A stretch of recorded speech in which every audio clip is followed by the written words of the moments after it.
Assalamualaikum warahmatullahi wabarakatuh. Alhamdulillah wassalatu wassalamu ala Rasulillah wa ala alihi wa ashabihi wa mawala la haula wala quwwata illa billahil aliyil azim. Sobat sewot yang dirahmati Allah dan disayangi Rasulullah sallallahu alaihi wasallam.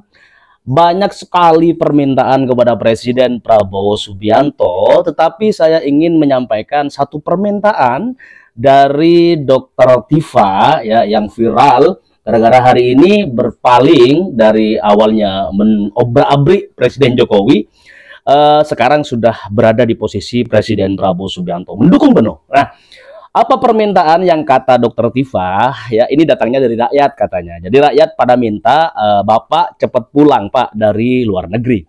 Di Indonesia keadaan makin ngaco Pak gitu, kata warga.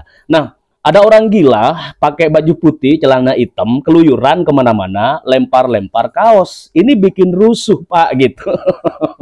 Bikin rusuh Pilkada serentak 2024. Kejadiannya barangkali di Jawa Tengah juga ya. Di Jakarta juga ada yang begini-begini gitu. Nah, juga Pak, kata Dr. Tifa di akunnya gitu, si Fufu Fafa nggak mau minum obatnya Pak, jadi juga kumat-kumatan, terus keluyuran ke pasar-pasar sambil bagi-bagi buku sama susu kotak gitu. Nah, terus naik panggung sambil paksa anak-anak TK belajar matematika Pak gitu. Makanya Bapak kudu harus cepat pulang dari luar negeri. Terus katanya juga mau paksa anak SD untuk belajar coding, Pak. Ini membingungkan gitu. Nah, padahal si Fufu Fafa boro-boro coding, bisanya cuma main Mobile Legend doang, Pak.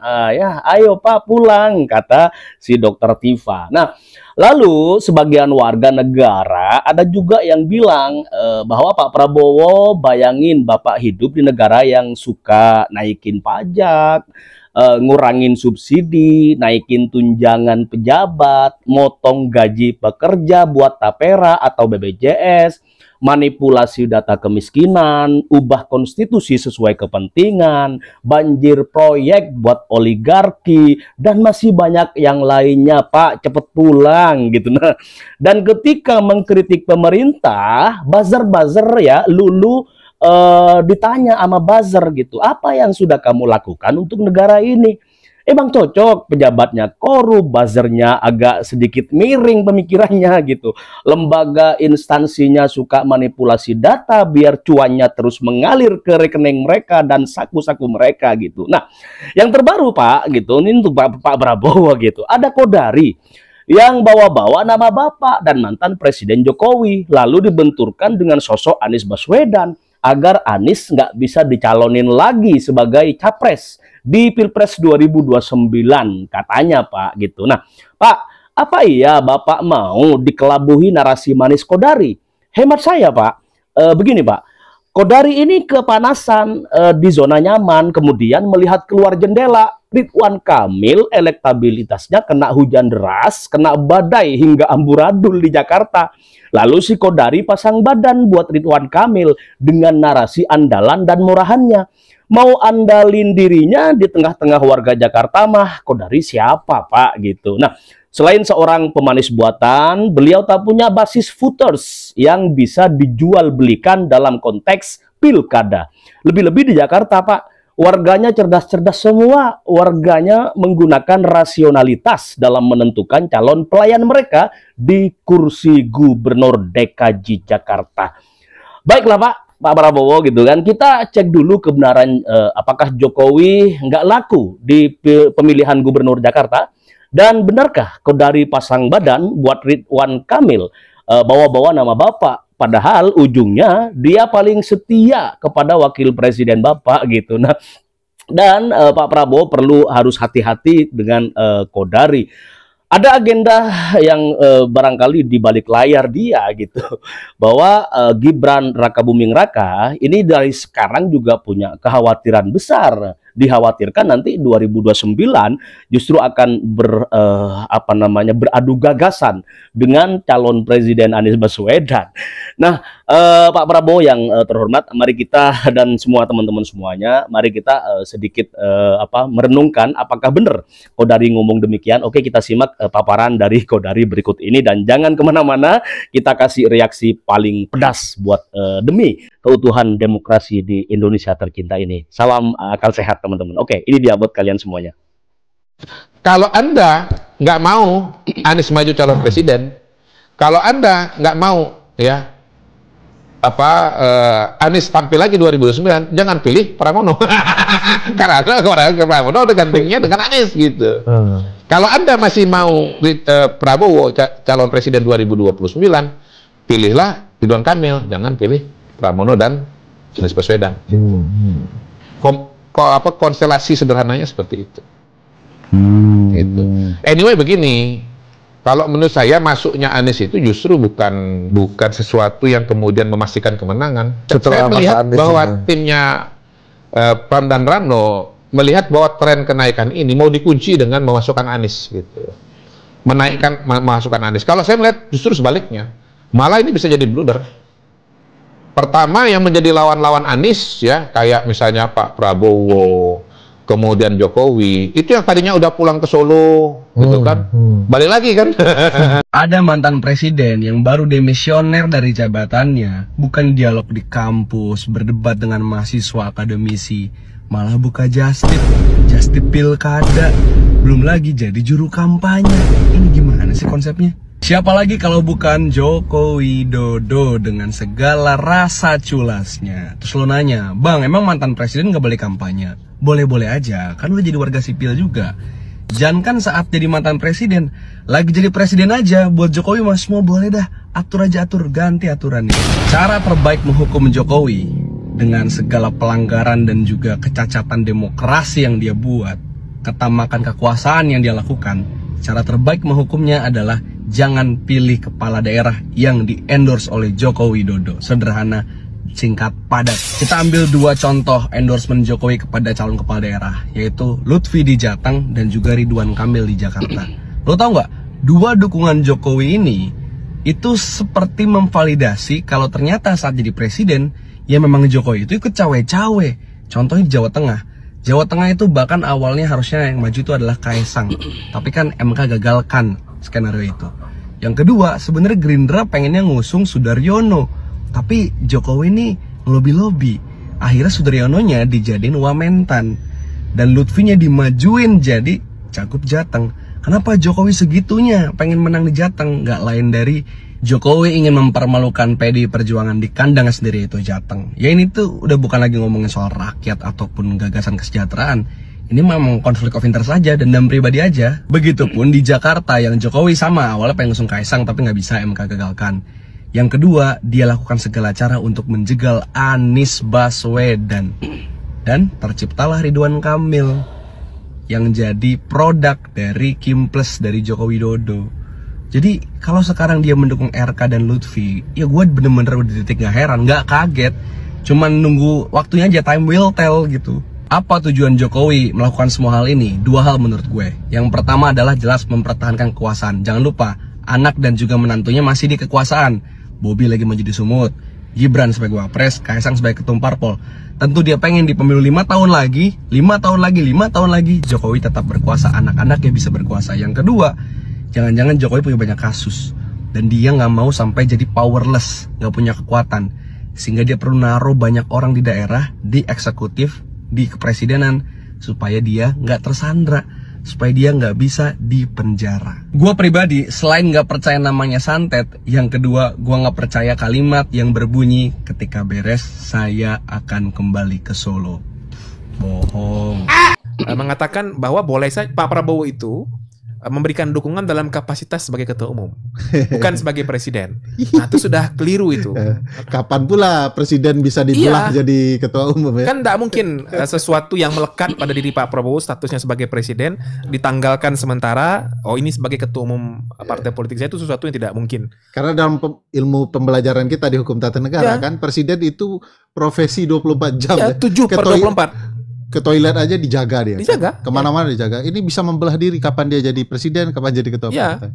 Itu pertama, Bang. Yang kedua, kalau bicara tidak ada aturan yang melarang presiden kemudian ikut terlibat dalam kampanye, itu salah besar. Salah betul. Ada pasal Pasal 71 ya. ayat 1 ya, Undang-Undang Pilkada tuh, Undang-Undang nomor 10 tahun 2016 menyebutkan pejabat negara, pejabat pemerintahan, ASN, TNI, Polri dilarang mengeluarkan keputusan dan atau melakukan tindakan yang menguntungkan peserta pilkada tertentu Atau merugikan. atau merugikan peserta pilkada tertentu. Nah, ini secara letterless nih ya makna pasal itu. Apakah video Pak Prabowo itu merupakan tindakan yang nyata? Iya. Yes. Dia membuat video, mengeluarkan pernyataan mendukung. Merugikan dan menguntungkan salah satu Merugikan dan pasangan. menguntungkan satu pasangan calon. Yang kedua, apakah Pak Prabowo pejabat negara? Iya, Yes. dia presiden. Presiden itu pejabat negara. Iya, iya, iya. Nah, jadi kalau secara aturan, ini ada aturan yang melarang presiden tidak boleh melakukan tindakan yang berpihak pada peserta pilkada tertentu. Nah, kalau kita mau berdebat sanksinya apa? Oke, itu nanti saja. Tapi paling tidak ada aturan yang melarang itu secara administratif. Nah, mestinya ini Bawaslu terlalu lama. Paling tidak peringatkan. Paling malas membahas sanksinya karena sanksinya Nggak ditegakkan juga. Presiden nanti juga nggak dijalankan Iya. dan segala macam. Apalagi ada potensi diberhentikan ya. Betul. Dan itu pasti nggak dijalankan. Karena di penjelasan pasal 71 Undang-Undang 10 itu kan disebutkan, Fat, siapa saja pejabat negara, pejabat pemerintahan itu, nanti silahkan lihat Undang-Undang ASN katanya. Nah, di dalam Undang-Undang ASN Ada jelas presiden. ya, pejabat negara adalah presiden dan atau wakil presiden. Presiden atau wakil presiden. Disebut juga ketua Mahkamah Agung, ketua Iya. Mahkamah Konstitusi. dan Semua. eksplisit itu ya. Iya. Nggak baca orang-orang itu, Pak. Mudah-mudahan saya nggak bodoh. Saya ini birokrat, jadi saya agak sedih kalau semua program tuh didekati dengan politis. Karena itu akan merugikan bangsa ke depan. Maksudnya tuh karya seorang politisi yang bagus ya nggak apa-apa diteruskan. Jangan karena perbedaan politik tahu-tahu dirubah lagi. Itu saya birokrat 30 tahun, saya sedih kalau kalau ada program bagus atau kan lawan politik maka hentikan program. Itu yang saya berharap tidak terjadi. Sebenarnya laporan langsung presiden ini terjadi pada saat Pak Sudarmono jadi wapres 1988. Jadi bukan baru. Itu saat itu baru kali itu pertama kali Presiden Republik Indonesia memberikan tugas khusus kepada wapres yang namanya pengawasan. Sebelumnya nggak ada.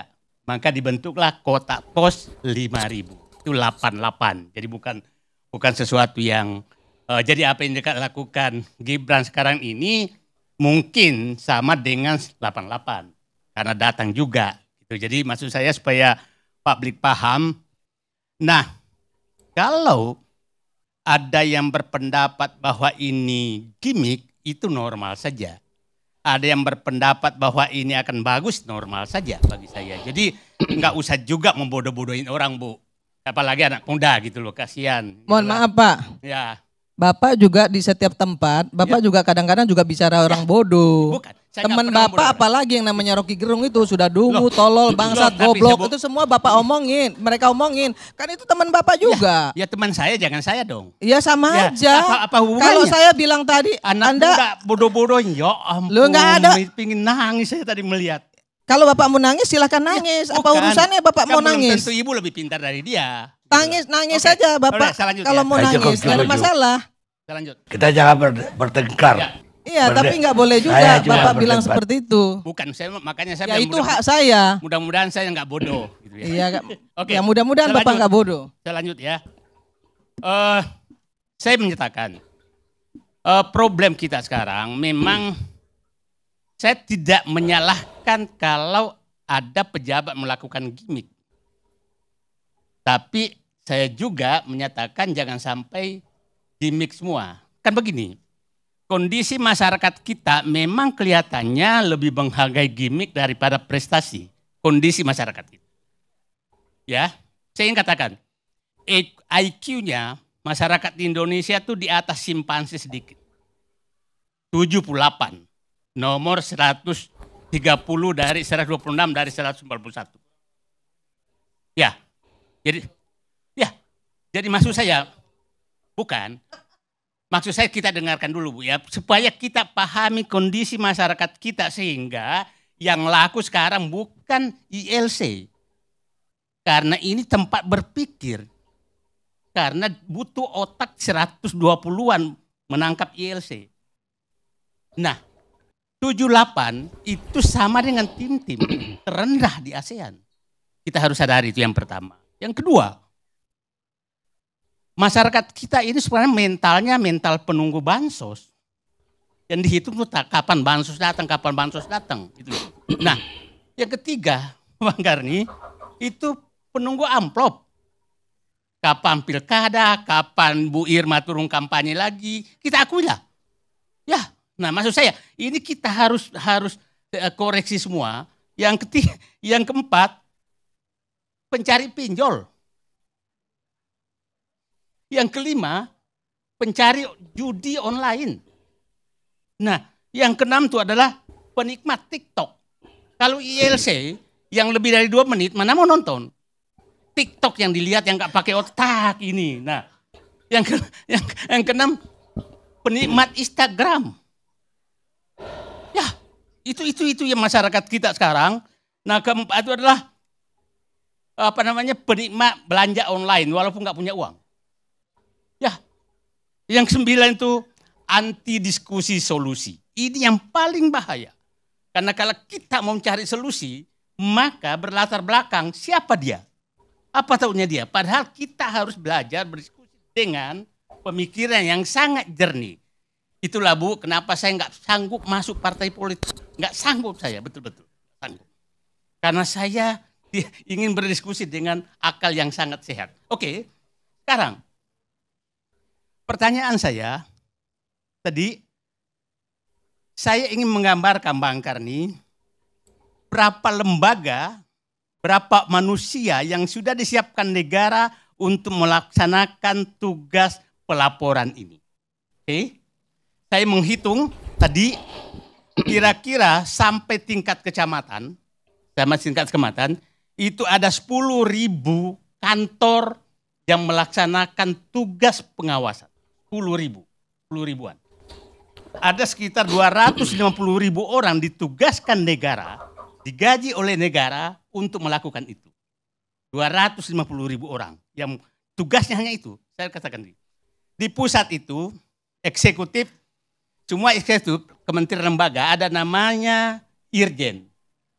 Irjen ada 80 lembaga, itu kira-kira Irjen itu 100 orang lah. Berarti ada 8.000 orang di pusat. Yudikatif ada sekitar 5 lembaga, itu ada 5.000 orang. Legislatif, DPR, DPD, itu ada 711 orang. Yang tugasnya adalah menampung laporan. Jadi di pusat itu adalah ada 13.000 orang Pak di Jakarta ini yang tugasnya menerima laporan. Nah, saya ingin menggambarkan nanti kenapa enggak ini yang dikelola, gitulah. Nah, yang provinsi itu kira-kira ada 15.000 orang yang ditugaskan menerima laporan karena setiap provinsi itu ada inspektorat jenderal, inspektur, badan pengawas, ada juga yang vertikal, ada legislatif. Legislatif itu rata-rata anggota DPR itu 70-an orang, kan 50 sampai 150 Bu ya, 120. Ada 3.000 orang, yudikatif itu ada sekitar 8.000 orang. Nah, di kabupaten kota itu eksekutif ada 26.000 orang dengan kira-kira 514 lembaga, 514 kabupaten. Legislatif juga gitu ada 18.000 anggota DPRD yang tugasnya menerima laporan. Yudikatif ada sekitar 25.000. Jadi di Polsek itu kecamatan itu ada 7.288 kecamatan. Kantor Polsek itu berhak menerima laporan. Jadi saya katakan ini lembaganya sudah disiapkan oleh negara. Ada sekitar 10.000 kantor pelaporan, belum masuk LSM apa segala. Kalau masuk itu lebih. Nah, ada sekitar 250.000 orang yang ditugaskan untuk itu. Maksud saya begini. Saya sangat bermimpi bahwa tidak kembali seperti 988. Waktu Sudarmono bikin kotak pos 5.000. Nah, sebenarnya karena ini program ini sangat mendadak, kita tidak pernah mendengarkan bagaimana mengelolanya, seperti apa dikelolanya, seperti apa tindak lanjutnya laporan Bapak dan Ibu tadi, kita tidak pernah mendengarkan, sehingga jangan heran kalau ini dibahas karena terkaget-kaget. Terkaget-kaget itu maksudnya kita belum pernah tahu. Mungkin Bu Irma udah tahu, saya nggak tahu, sampai sekarang belum tahu. Nah, jadi sekarang menurut saya bahwa biarkan saja dulu opini berpendapat, kita lihat bahwa kalau ada menyakan gimmick politik normal saja, karena memang wapresnya juga agak suka gimmick, kan biasa saja, normal saja, jangan nggak usah nggak usah dinyatakan bahwa ini siapa, kita nggak tahu juga apa yang akan terjadi. Tapi prediksi saya, mudah-mudahan saya salah, bahwa mengumpulkan orang dan mekanismenya adalah sama, manusia ke manusia, maka itu pasti akan menghadapi masalah yang sangat besar. Nah, saya sih berharap memang kan begini, kita tahulah pejabat-pejabat kita ini kan, ya saya pejabat lama, itu waktu kerjanya juga nggak sebanyak yang kita duga. Saya memang lebih senang sebenarnya semakin sedikit manusia ketemu dengan pejabat, sistem itu semakin bagus. Itu yang ada di pikiran saya, sehingga tidak ada lagi sentuhan manusia dengan pejabat. Saya begini Bu, Pak, saya mendeteksi mana kantor yang paling banyak korupsinya adalah kantor yang paling susah cari tempat parkir. Itu indikasi yang saya gunakan. Karena kantor dulu yang paling banyak itu yang saya lihat, kalau ada kantor tempat parkirnya susah nyari dan luas, berarti banyak sentuhan manusia di sana, dan saya betul terbukti bahwa itu pasti korupsinya tinggi. Nah, jadi sekarang hindarilah pejabat ketemu dengan masyarakat agar tidak terjadi transaksi apapun. Nah, saya berharap ke depan mudah-mudahan ini jangan sampai beginilah. Betul, Anda. Kalau kita biasa itu maksimum 6 orang yang bisa kita perintah A, B, C, D, E, itu maksimum. Lebih dari itu maka sudah harus sistem yang bekerja. Nah, saya mudah-mudahan siapa tahu sebenarnya Pak Wakil Presiden mengambil moto Presiden kerja.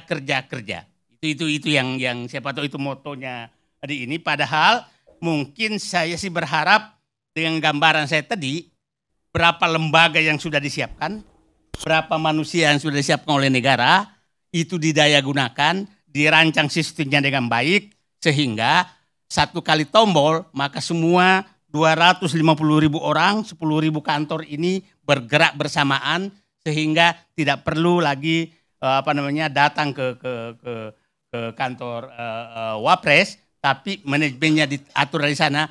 Mudah-mudahan itu yang terjadi. Tapi kalau memang ini tujuannya pencitraan, itu normal-normal saja, biarkan publik yang menilai. Itu tidak bisa juga kita ini kan, karena itulah politik kita nggak tahu juga apa yang terjadi. Maksud saya, Bang Karni, saya sih berharap bahwa ini tidak perlu terlalu didiskusikan terlalu ini, karena ini juga saya melihatnya mungkin juga masih mencari bentuk. Jadi nggak usah terlalu didiskusikan, dan biarkan saja juga berpendapat bahwa akan menyatakan akan berhasil, akan ini, ya biarkan saja berjalan dengan normal begitu saja. Dan tidak perlu, menurut saya sekali lagi ulangi, saya sangat bermimpi bahwa kita beginilah. Banyak sekali program-program bagus, hanya karena politik kita mematikan program yang sudah menghabiskan uang rakyat, tapi karena politik. Jadi saya berharap ke depan kita hilangkan itu. Kalau bagus ya bagus aja lah, kalau jelek-jelek aja lah. Kan kira-kira itu saran saya, bukan karena karena si A yang perancangnya maka jangan dipakai, karena si B perancangnya maka dipakai, maka bikinlah program baru, karena akhirnya rakyat yang akan rugi. Itu saja Bang Karni. Terima kasih. Assalamualaikum warahmatullahi wabarakatuh. Baik, pemirsa. Bagaimanapun tidak ada orang bisa menjadi pemimpin yang hebat kalau semuanya dia lakukan sendirian. Dan dia juga mendapat pujian seorang diri. Andrew Carnegie, bukan omongan saya itu. Andrew Carnegie, filantropis Amerika.